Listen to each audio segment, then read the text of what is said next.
Hello public, আমি অপু। তো আমি এখন মুম্বাইয়ে থাকি, সার্ভে বিভাগে কাজ করি, সেই কারণে আমার মুম্বাইয়ে থাকা। তো সকালটা শুরু হয় এইভাবে সুন্দর জানলা দিয়ে পাহাড় দেখে, তারপর নিচে চলে যাই। আর গাড়ি আসে স্টেশন থেকে কিছু স্যারদের নিয়ে, আর এখান থেকে আমাকে তুলে নেয়। তো তারপর আর কি চলে আসি অফিসে, অফিস থেকে যাই সাইটে। আর এই দিকে আমি একে বলছিলাম আজকে তুই মেশিনটা চালা কর, বলছে আমি ভুলে গেছি। তাই বললাম ঠিক আছে, আর কি করা যাবে, আমাকেই করতে হবে। তারপর আর কি এই যে মেশিনগুলোকে পয়েন্ট দিলাম, ওরা কাজ চালু করে দিল।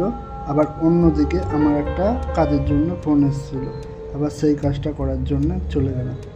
এই যে ওই কাজটাও শুরু করে দিয়েছি। তা কাজটা করতে করতে হঠাৎ বৃষ্টি চলে এসছে। হাফ কাজ করতে করতে ওদের বললাম খুলে